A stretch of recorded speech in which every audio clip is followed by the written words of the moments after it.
Hey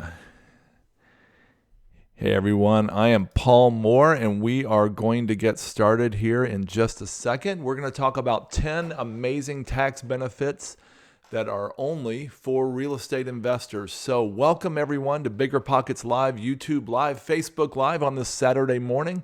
So excited to be here. You know, I was talking to a real estate investor a couple years ago, and he was from California. He'd been doing this for about 20 some years. He had been involved in cell tower land. And he said, hey, I can tell my investors how to take $20 million, invest it for 20 years, turn that into $210 million in real estate assets, and throw off $131 million in cash along the way. Now that's pretty amazing, but he had the math to prove it, and I thought that was pretty cool. But there's something even more amazing about what he said. He went on to say, I can show this investor how to do this and pay virtually no taxes along the way and possibly no tax at all at the end, even to the end of their life. So $20 million converted into $210 million in real estate assets. That includes leverage, and throwing off $131 million in cash along the way. Now, who would like to learn about how to do that? Please give me a thumbs up, a like, or a heart, and we will get going here in just a second. So welcome, everyone. I welcome your questions. Tell me where you're from, what city you're from, what you do. Hello, Colette in Colorado. By the way, my YouTube on my Facebook side, it's hard to see some of the older comments. So if you didn't get an answer to your question, hang in there, and we'll try to get to you. On the YouTube side, it's a lot easier to see everybody. Hey, John in Cleveland, Michael, Brady in Canada. I started to say Canada. Ira Wright from Pine Hill, New Jersey. Anthony from New York. Kathleen from Silver Spring, Maryland. Hey, T. Will. Hey, Aaron Murphy from San Diego. So we're going to talk today about 10 amazing benefits that real estate investors get to take advantage of. Do you know most of the Forbes 400 invests in real estate, and specifically in commercial real estate? And a lot of the reason they do that is for the tax benefits. Some of my investors, I have a couple real estate funds with Wellings Capital, and some of my investors invest, they're obsessed with saving money on taxes. The growth is great and the taxes are great, but together it's a powerful combination. So a lot of the Forbes 400 made their fortune in commercial real estate, but almost all of them perpetuate their fortune using commercial real estate. I've had two separate highly paid NFL players contact me in the last 2 weeks, completely independently, saying that they wanted to get the benefits of commercial real estate. They wanted to get the tax savings. And so today we're going to talk about some of the amazing tax benefits for real estate investors. Hey, Brian from Kirkland, Washington. It's early out there. Hey, Colette. It's amazing to see you on here again. Brady, Ganesh, Ira from Pine Hill. We already said hi. There's a lot of people on here this morning, so it must be almost tax season. So let's get going. So I told the story a minute ago about how you take $20 million and turn it into $210 million in real estate assets, throwing off $131 million in cash, if you weren't here a few minutes ago, and getting almost paying about zero in tax and possibly ending your life. That didn't sound good. Possibly going through the rest of your life without paying any tax. So we're going to talk about why that happens. But before I do, I'm going to tell you that a BiggerPockets member named Matt Franklin, who was on Shark Tank, sent me these glasses. And if you hang around till the end of the show, I'm going to tell you about these glasses, okay? So hang around to the end. Somebody's going to have to remind me at the end to tell you about these amazing glasses from BiggerPockets member Matt Franklin. You can check them out yourself, by the way, at i90glasses.com. That's the letter I, 90glasses.com. All right, and I don't get paid for that endorsement. Okay, so there's 10 amazing real estate tax benefits that you get as a real estate investor. Hey, Jonathan from Houston. Juan, hello.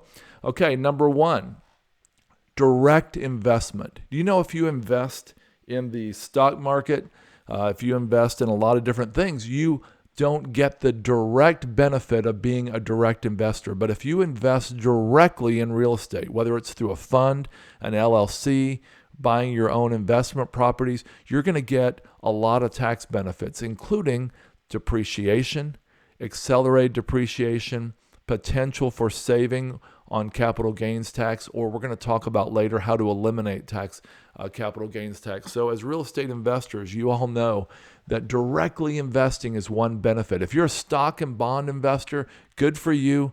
I recommend you check out real estate. There's a lot of tax benefits. Second only perhaps to oil and gas. And oil and gas has a way higher risk profile, and that's why they get amazing tax benefits as well. So let's talk about the second tax issue.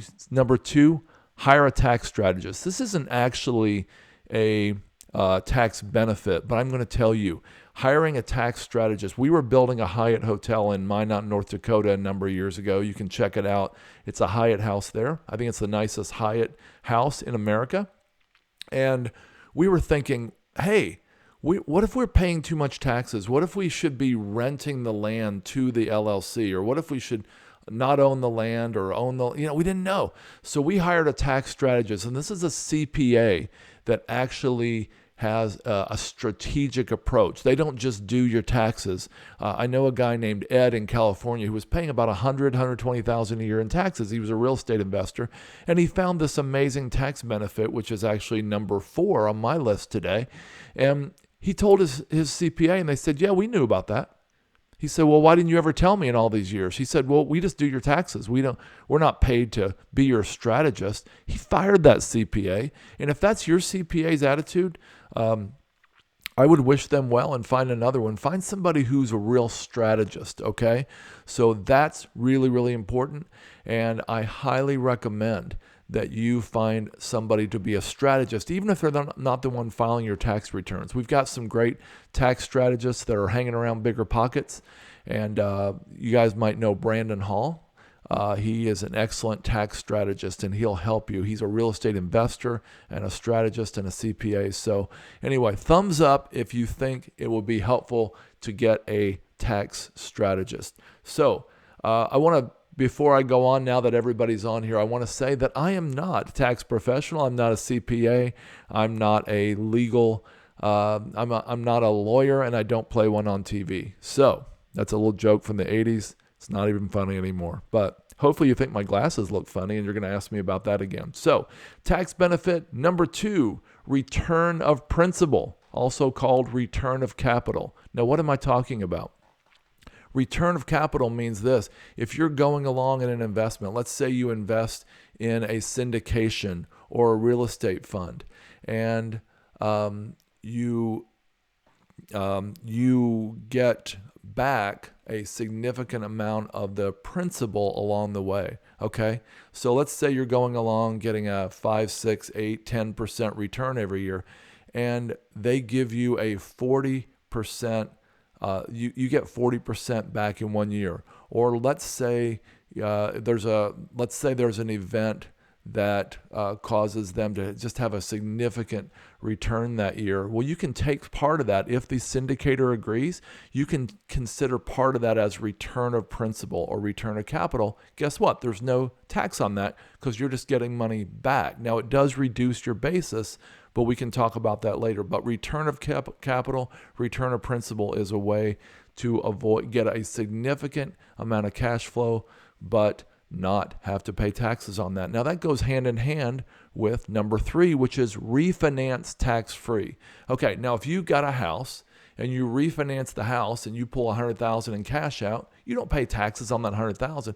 It's the same in real estate investing. You can refinance tax-free and not have to pay tax on that amount, but you get the use of it.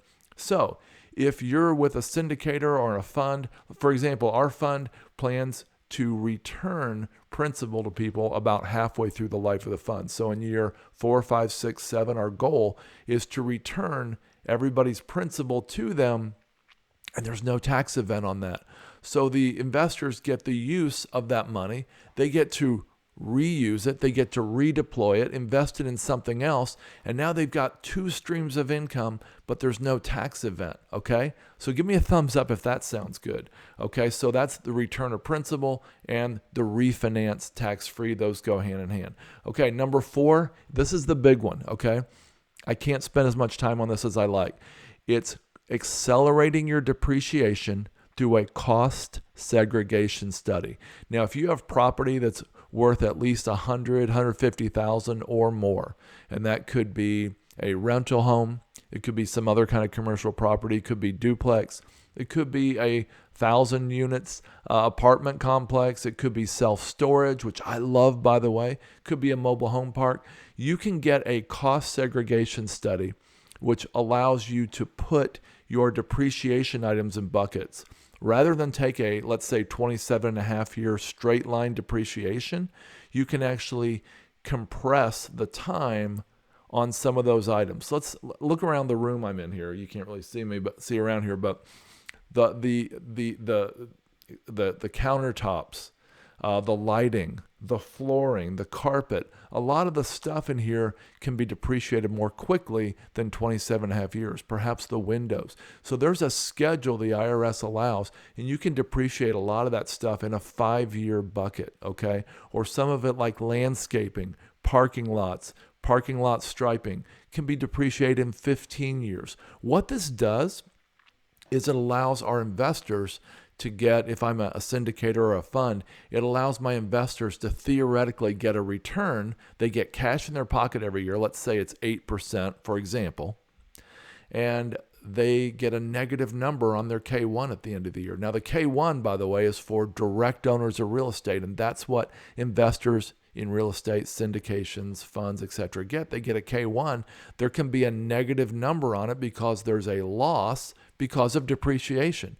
And so that's why the guy who put 131 million cash in his pocket, theoretically, over those 20 years, didn't have to necessarily pay taxes because they maneuvered the depreciation and they did a lot of other things along the way as well in that theoretical example to be able to avoid taxes. And so depreciation, compressed depreciation, accelerated depreciation is one of the biggest things you can do as a real estate investor to save on taxes. If you don't know one, find a cost segregation specialist. They're usually a CPA or an engineer or both. And these guys can pull this off. You can find them on BiggerPockets. By the way, if you're not a BiggerPockets Pro member, that's the best thing I've done in 26 years of being a real estate investor. So highly recommend you become a BiggerPockets Pro member. Next, classify deductible repairs properly. Have you heard of Section 179?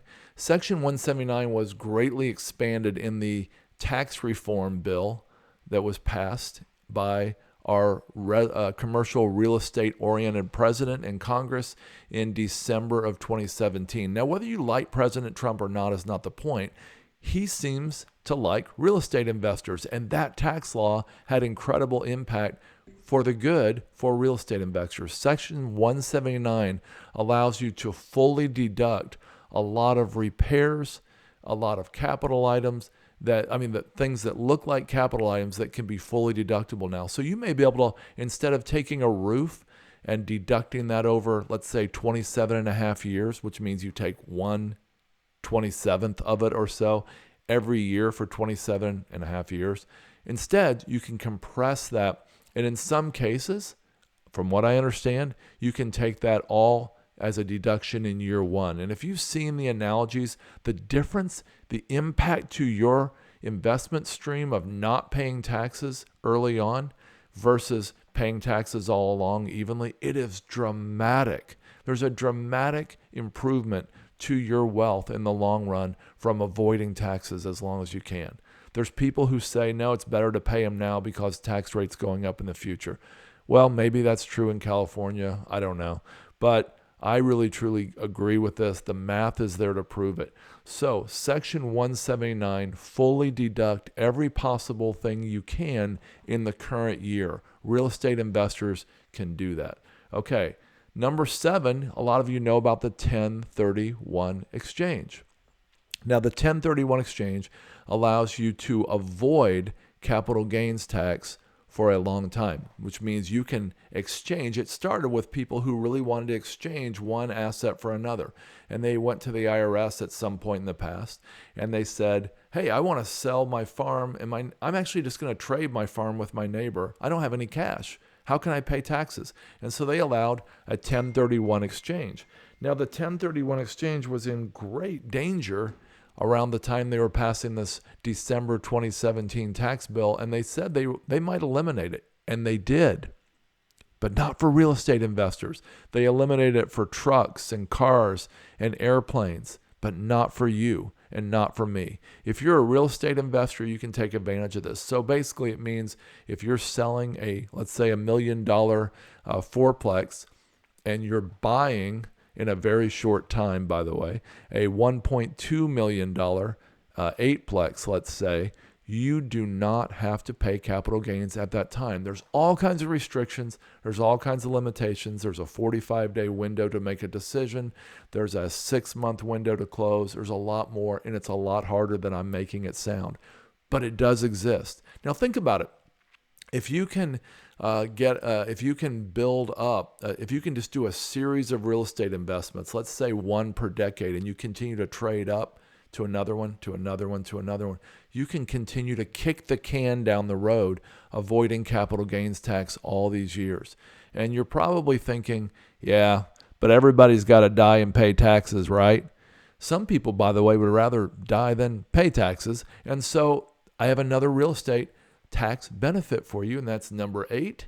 It's called resetting your basis. Now, if you are older, or if you are on your deathbed and you know within the next year, let's say, you're going to pass away, you may be tempted to sell everything, pay the capital gains tax, so your heirs, sometimes your spouse, sometimes your kids, sometimes others, will not have to pay taxes on that. That could be a big mistake. Like I said, I'm not a tax professional. I don't play one on TV.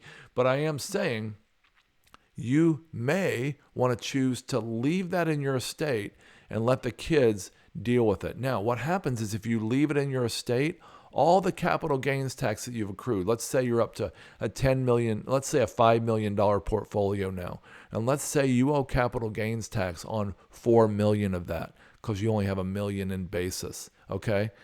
If you pay the tax, you're going to leave the kids with a significantly smaller amount of cash. If you let them inherit the portfolio and then sell it the next day, guess what? In a lot of cases, they can reset the basis for the amount of the dollar value of the real estate when you passed away. So if you passed away on April 1st, 2025, on April 2nd, whatever the value of that real estate is, it can be reset, and the capital gains tax, if it's sold at that same amount, April 3rd, I'm being silly, there's no capital gains if you do it right. So consult your tax strategist, consult a legal and tax professional on this. This is a great benefit. And this is one of the ways the super wealthy are able to perpetuate their fortunes for generations. By the way, I don't know if you've seen The Men Who Built America. It's a really cool, give me a thumbs up if you've seen that. It's a really cool documentary. I believe the History Channel put it together, but I'm watching it right now, and it's on YouTube and Netflix and Amazon, and it's a really cool documentary, and it talks about how these super wealthy, and some of them, like the Vanderbilts, have perpetuated their fortune down through generations. Highly recommend you check that out. So, real estate tax benefit number 9. Self-directed IRAs. Self-directed IRAs are more popular than ever. And there's also self-directed 401ks, which have, some people think, even more tax benefit than just an IRA. And I won't get into the details of that right now, but I'll tell you that if you're the kind of person who can be disciplined and who can direct their own affairs and who can invest well, you ought to perhaps consider a self-directed IRA, a Roth IRA, self-directed Roth IRA, self-directed 401k. You can manage your taxes. You can put your real estate in it. I can tell you one time I made about a $90,000 profit inside my Roth IRA, and I actually paid no tax on it because I'd already paid tax on the money going in to that investment. So when I invested the money, it was already pre-tax. It had already been taxed. It was in the Roth, no tax on the $90,000. It was a beautiful thing. Highly recommend it. Last, you can become, number 10, you can become a qualified real estate professional. Now, you can deduct passive losses, and those can be carried forward as a real estate investor. But if you spend about 750 hours of your year, most people work about 2,000 hours a year. If you spend about 750 or more hours per year being a real estate professional, whether that's a realtor, a broker, an investor, a syndicator, a fund manager, you can qualify as a qualified real estate professional. And so if you do that, you can actually write off additional taxes. You don't have to carry forward some of those losses that you get. You can write them off in the same year against your active income. Again, I'm not a tax professional. I don't know all the details of that, but I know it's real. I know it's powerful. Now, I promised you 10 benefits for real estate investors, 10 tax benefits that are available only to real estate investors. I lied. I've got 12. But before I do, I'm going to tell you what these amazing glasses are.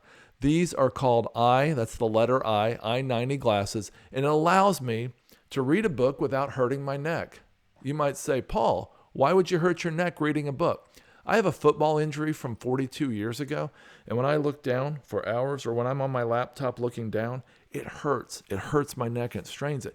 These glasses have little mirrors inside of them, and these were developed by Matt Franklin, who's an amazing BiggerPockets member. This guy was on Shark Tank, and he had these glasses on Shark Tank. You can get these glasses at I90 glasses. Wait, hold on.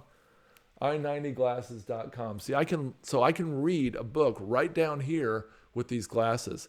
Why am I showing you these? I just think they're fun. And I think it's kind of cool that a BiggerPockets member developed these. And so I can work on my laptop, read a book, and I can just sit like this, and I can be looking down here. Why am I showing you these? I really have no idea. I was just trying to have some fun on this Saturday morning. But I lied to you because I said there's going to be 10 amazing tax benefits, and there's 12. I'm going to give you 2 more. Number 11. In December 2017, President Trump and Congress passed a law, the new Tax Reform Act. And in that Tax Reform Act, they're giving real estate investors an additional 20% deduction for income from pass-through entities. And it doesn't have to be just a real estate entity, but it could be an LLC. It could be a sole proprietorship. In addition to that, you get a 2.5% deduction on the purchase price in certain situations. Now, that tax law will not necessarily be in effect forever. So jump on this. This is a real estate benefit. And this, I think, one of the reasons that the multifamily craze has just continued since 2017 to now, and it's just continuing, is because this tax law injected more life into the situation. Number 12. Real estate tax benefit number 12, something that probably you've never heard of, and I'm not going to elaborate on, is called Section 721. Now, you know about a 1031 exchange. We talked about that earlier. But a Section 721 exchange is another way to avoid taxes. And the easiest way I can explain it is this, and by the way, this is super oversimplified. If you have a self-storage facility, or a mobile home park, and you're selling that to a larger investor, let's say somebody who has a fund, you may choose to sell that asset to the fund manager, and the fund manager is going to pay you a lot of cash for that, and you're going to have a lot of capital gains tax, unless you do a 1031 exchange. But let's say you don't want a 1031 exchange, okay? You actually trade the shares in your LLC for a certain number of shares in that fund manager's LLC. So you're selling your asset to a larger fund, and now you're just becoming part of the larger fund. Guess what? No capital gains tax. 721 exchange. Check it out. And this is also something you can do if you're a long-term buy and hold investor and you have investors who want out at a certain point and some others who want in. You know what? I'm going too deep in the details. And so check it out yourself. 721 exchange. Okay, I'm going to take a quick drink of water and I'm going to see if I can answer some of your questions. Okay, so like I said before, on Facebook, if you asked a question, I didn't answer it, and that's everybody, you're going to probably have to resubmit the question. On YouTube, I'll do my very best to get to many of your questions. I want to be clear, I'm not a tax professional. I don't play one on TV, and I plan to say I don't know quite often in the next 20 minutes, okay? So if you came looking for answers to your detailed questions, you came to the wrong guy. I'm just kidding. I'll try. Okay. So Bob Wright, thank you. Okay. Hey, Emily, Asher, it's not across the board. Okay. So he's okay. And by the way, y'all, thank you for replying to each other. There's no way I can get to even half the questions because I'm on BiggerPockets Live, YouTube Live, and Facebook Live. And so I can't get to even half the questions probably, but if you can reply to each other, that would be awesome. Okay, so I'm going to do my best to get to some of your questions. Hey, Daniel in Newport Beach. Hey, T. Will in St. Louis. All right, so T. Will, is auction.com a good place to buy a house? I'm looking to get my first property. Is it better to just work with a realtor? If somebody on YouTube would answer T. Will, I'd appreciate it because I don't have an answer. I've heard mixed reviews. So, and I don't really have a really definitive answer about auction.com. Demario Scott says, I just purchased a home in December. How does that impact my taxes? Probably want to talk to your CPA or tax professional. If you're using it as your personal residence, it's obviously quite a bit different than what we're talking about here as a real estate investment. Hey, Giovanni in Ohio. Hey, Xavier. All right. Brady, Ganesh, sorry. All right. Thank you for joining, everybody. This has got to be a record number of folks on here this morning. John from Cleveland. People must love avoiding taxes. Hey, Alexi. Good to see you on here. Thanks for joining. Hey, George, family physician in Phoenix. I have a real estate investor friend who says there's a huge demand for self-storage and multifamily in a certain area of Phoenix. I guess there's just a lot of people who are a lot of jobs coming to that area. So heads up to folks in Phoenix. Good place. Looks like a good place to live and be a real estate investor these days. Hey, Chris from Atlanta. Suzanne from Missouri in medical field. All right. Ganesh is from Dubai. Wow, welcome. Nick from Los Angeles. Phil from Queen City, Charlotte. All right. So how many Queen Cities are in the U.S., by the way? I know Charlotte and also Cincinnati. So Lisa says, I wonder what part of Phoenix. I don't know, but supposedly there are thousands of jobs coming to a certain part of Phoenix. And I know a multifamily developer who's got a line on developing there. This guy's super careful and super conservative, but he says that it's a good place to go. So Stevens Shepherd from Covington, Georgia. JH says, this is gold. Thank you. All right. Hey, if you guys like this, so I don't get fired by BiggerPockets, please give me a thumbs up, a like, a heart, a share. I have, I don't think I'm going to get fired, but I really want to be sure, and I want to make sure we can continue to bring this great content to you. I am being silly here. Hey, look, I'm the same guy who wore these glasses, right? Check these out. They're pretty cool. And I'm not getting paid by Matt unless he wants to pay me. Matt, I'll give you my address later. Whitney, hey, man, you're crushing it too. Whitney Sewell guy, by the way, he's got the Syndicator. I don't remember the name of it. Sorry, Whitney. The Syndicator podcast. I was on there. It is amazing. The Syndication Show. So check it out. Whitney Sewell from Roanoke, Virginia. Amazing guy, amazing real estate investor. and his podcast is very cool. So Jack Liberia says, is there capital gains on an LLC who strictly does flips? Yeah, Jack, there probably would be. So that's a really good place to do 1031s and learn about how to do it inside your IRA or self-directed 401k. So someone says, what's the equivalent of a 1031 exchange or 721 exchange in Canada? I don't know, but we do have a lot of Canadians who are on these shows. So please, somebody from Canada, help me out here. I told you I was going to say I don't know. So someone says dead broke, how to get started. Brady, the answer is this. Do something that takes a lot of work and doesn't take a lot of money. And my answer is very simple. Wholesale. Lot of work. Whole lot of work. Wouldn't want to do it myself. But yeah, basically flip paper. Get something under contract. Sell it to another real estate investor.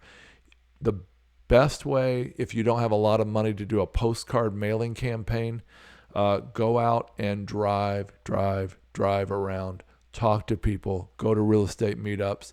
You can find houses that you can flip the paper on. That is the best way to get started that I know of. The other way is a lease option sandwich. I really wish I had time to talk about that, but a lease option sandwich is a creative way to get started in real estate with very little money, with a lot of work. Somebody now, Lloyd Almighty, says, what's the best way to run a wholesale business? Mike Cox from Roanoke, Virginia, he's an amazing wholesaler. He spends tens of thousands of dollars a month doing postcards, phone. He has a staff of people working the phones and postcards and all these different things. It's a lot of work to do it right. It is a whole lot of work, and it's a whole lot of profit for the right person. So hats off to Mike. Xavier says, Brady, I could guide you. I love it. You guys keep helping each other. Christina says, how do you pick your tax professional? Santa Monica, California. Usually I would say everybody reach out to me and I'll give you a tax strategist name. So if you want to, you can email me, info@wellingscapital.com, and we'll give you a couple tax professionals, but I'm going to give you a couple freebies right now. How about Brandon Hall? Brandon Hall is very involved with BiggerPockets. Shout out to Brandon. And he is a real estate investor himself. Check him out. You can also email him, and I can give you a couple other names and Brandon's contact information if that would help. I just bought a home. What would be the tax benefit or cons for me? Not sure, DeMario. If you bought it for yourself, like I said, if it's residential, then I don't think there are a whole lot of tax benefits for you unless you start using it commercially. Jack says, do you just pay income tax on profit of wholesale deals? Yeah, and that's actually one probably downside. And that's one reason to do wholesale deals inside your self-directed IRA or 401k if you can wait on the income, because it really is a significant profit stream. The reason I was laughing a minute ago was not my own glasses this time, but Nick says, does my dog count as a dependent? I don't know what to say. I don't think so. And I'm being a little silly here. So yeah, I really don't think so. But it is a funny idea. So Colette, hello from Colorado. Hey, Colette. Xavier says, Juan Garza, yes to your question. Thank you all for answering each other. Austin, check out tools. Okay. John Long, if I sell a home for $75,000, then I buy a financed home for $75,000, could a 1031 exchange be used? You should probably consult a 1031 exchange professional. There are issues.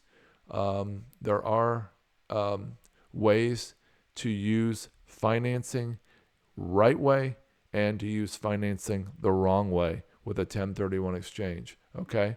So, it is past the bottom of the hour. It's past 11:30 Eastern. So we're going to wrap up in a few minutes. So if you have a question, if you're on Facebook, please repeat your question. Nicole, I'll get to you in a second. And if you're on YouTube, please submit your questions quickly because we're about to wrap up here. So Nicole says, can I get more information about Roth IRA, self-directed Roth IRAs, etc.? Okay. So, folks, I've been with Equity Trust Company for a long time. I don't get paid by them either. TrustETC.com. But I'm going to recommend that you learn all you can about self-directed IRAs on there. But there is a resource. If you're a BiggerPockets member, there is a resource. There is a wonderful, there are probably a bunch of people who are self-directed IRA or 401k setup people. You can learn more about them by being a BiggerPockets Pro member, or you might be able to fish around on BiggerPockets and find some of these folks. Now, like I said, if you want to email me, info@wellingscapital.com, I will connect you directly to a self-directed 401k professional who's actually giving BiggerPockets Pro and BiggerPockets members, as far as I know, a discount. Hope he doesn't mind me saying that. You can also reach out to me on BiggerPockets. Just reach out to me through the portal, and we will connect you with a self-directed IRA professional and one who can give you a discount. And I do not get paid by him or BiggerPockets or anybody else to say that. I'm just trying to help out here. So Lloyd says, I'm in Kissimmee, Florida. I said it right. Anyone looking to connect, add me, send a message. Colette says, I need a tax professional, period. Austin says, where do you believe we are in the current market cycle? Austin, those who live by a crystal ball are destined to eat glass. I was just wanting to say that today. So I don't know when. I think we're in the ninth inning, and I think it's certainly about to soften, but I don't know. Now, some reasons I think it is going to is New York City is supposedly softening. I was in LA last year, by the way. My wife and I drove around for a whole day just looking at real estate for fun around Beverly Hills in the Hollywood area and some of those really cool, nicer parts of town. We only saw one or two for sale signs in a day and a half, okay? And I just talked to a friend, investor in LA, who said that there are 6 for sale on his block right now. And that's a total change from a year ago. So I think that there's some signs that things are softening. I've heard my friends in San Francisco Bay Area say the same. Like I said, New York saying the same. So I would say that things are softening. The problem is I don't know when things are going to break, if they are going to break. So Warren Buffett and others like him said they stopped trying to predict when things would change. I just think the question is, are we acting appropriately at every point in the cycle? And that's what my company, Wellings Capital, is trying to do right now. We're being defensive. We're investing in self-storage and manufactured home communities, aka mobile home parks. So highly recommend that you check those out, because those are fragmented markets. 99% of mobile home parks are owned by non-institutional investors, non-REITs. And at least that's the statistic. That's what people believe. So highly recommend that you check out self-storage and mobile home parks. That's what my company's investing in. We're still doing a little bit of multifamily, but can't find any right now.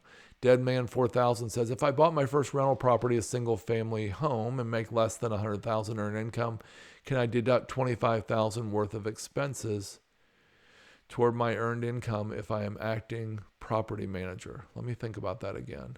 First rental property, make less than $100,000 earned income, can I deduct? The $25,000 is what's throwing me a little bit. I'm not sure the source of the $25,000. If you're acting as property manager, okay. So if you're a real estate professional qualified by the IRS as a real estate professional, 750 hours a year or more, you may be able to deduct things that you couldn't otherwise deduct. I don't think I have enough information to answer the question fully, but I would recommend you look into that.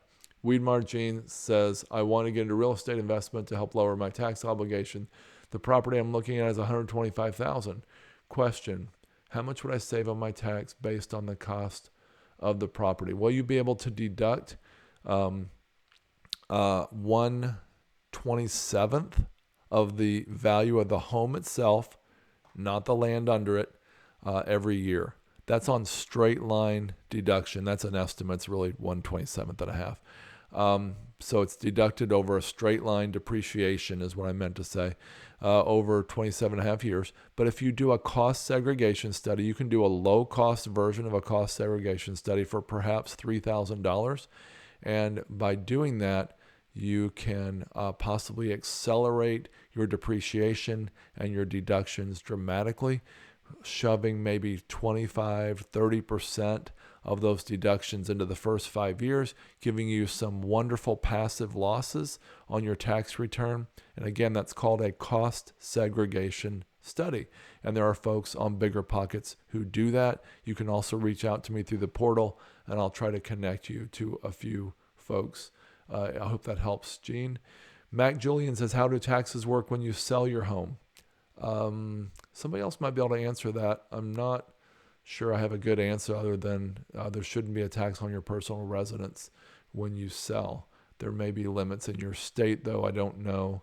I don't know about your state. Jimmy Gonzalez says, anyone interested in investing in commercial multifamily in Phoenix? Okay. Colette says, I have a self-storage and it's a gold mine. Yes. Thumbs up to that. Nick says, what do you believe about investing out of state? What are the pros and cons? I highly recommend if you invest out of state, you get a great property manager and you go see the property in person.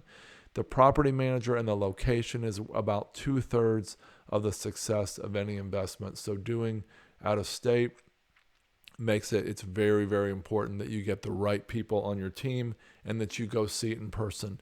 I almost made an investment in November. It kind of went a little bit viral on some places on the internet, how I went in person right before we were about to invest and found some things we didn't like, and we did not invest in that. So it's really incumbent upon you to spend that little bit of money flying or driving there to see it in person. Fernando says, what's your take on the Cleveland market? I'm actually from Ohio. Thanks for your nice comment. I don't really have a take on it. I would look at the net population migration. That means the number of people coming to the city.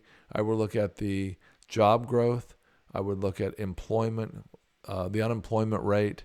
I would look at the geographic statistics in a specific market inside Cleveland. I'd be real careful. You want to make sure you're investing in cities that have people growth, job growth, and a lot of people coming to the area. Like Diego from Austin, Texas. That's a place a lot of people are coming to, and real estate is going through the roof. Hey, congratulations, Diego, on getting the Big Apple facility coming your way. I hope you're happy about that. Someone asked me about getting more information about investing in self-storage in mobile home parks. You can check us out at wellingscapital.com. You can reach out to me. We are pretty passionate about investing in self-storage in mobile home parks, so we have a lot of information about that.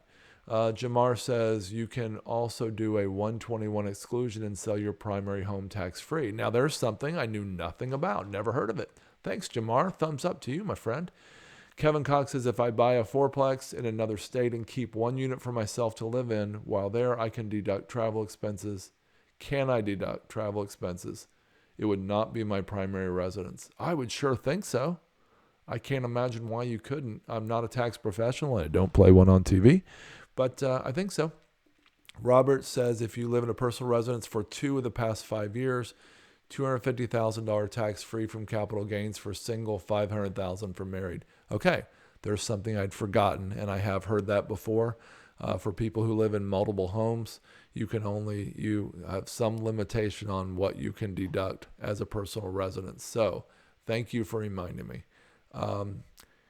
Mike, by the way, Mike says Cleveland looks terrible. So that's what Mike says, Fernando. He's on another panel here, so you probably didn't see that.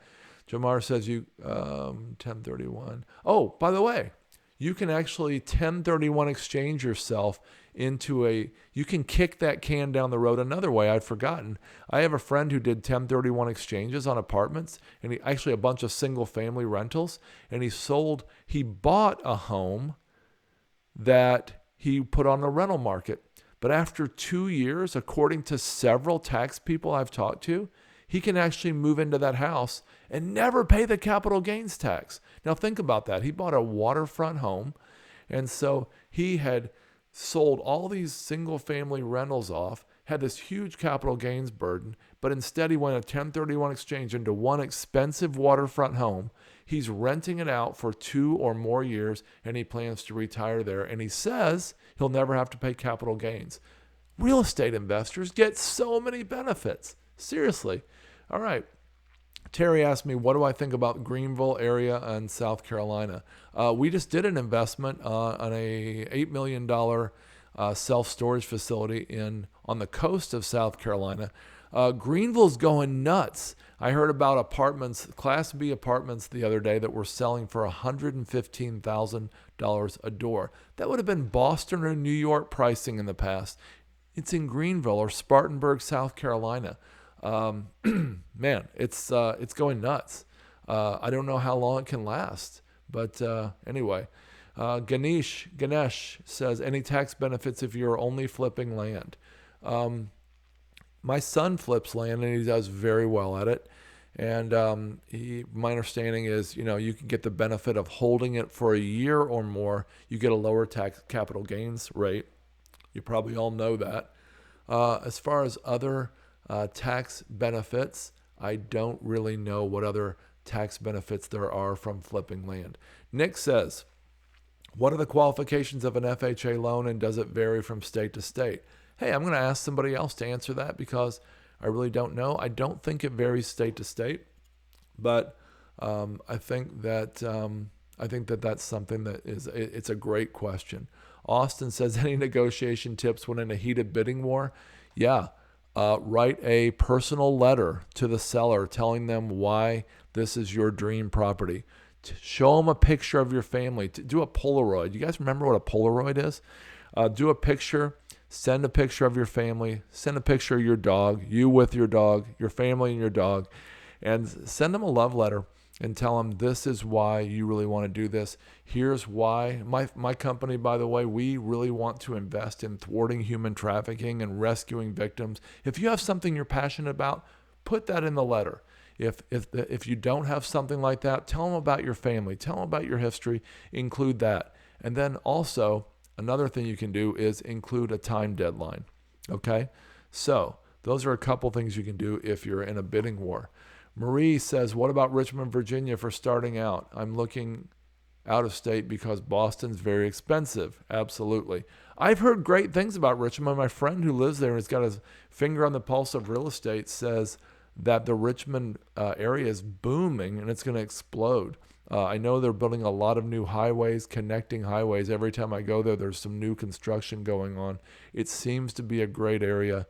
It seems to be an area that's more kind of up and coming. It's not really as big as a lot of people would think for being the state capital of the Commonwealth of Virginia. I would look at it. I've heard great things about it. One thing I have heard, though, in commercial real estate in Richmond, the large multifamily owners, they continually trade assets back and forth among supposedly five wealthy families. So that's Richmond. If you're getting to a large multifamily, it's a hard place to break in. Kevin says, I need to look into buying multiple fourplexes in my favorite states to visit and keep a unit for myself, then travel all the time while writing off living expenses. Okay, that sounds like an awesome idea.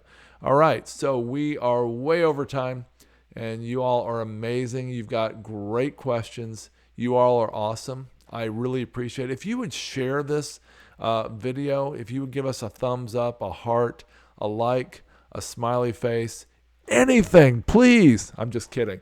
Seriously, please give us a thumbs up because we want to be able to continue to share this. BiggerPockets, Facebook and YouTube look at the number of shares, likes, hearts, and all that stuff, and it helps BiggerPockets be able to get their message out to a wider group, and we all love BiggerPockets. So if you love BiggerPockets, give us a thumbs up, a heart, a share, and we will see you next Saturday morning on Ask Me Anything Real Estate Investing with me, your host, Paul Moore from Wellings Capital and BiggerPockets Pro member.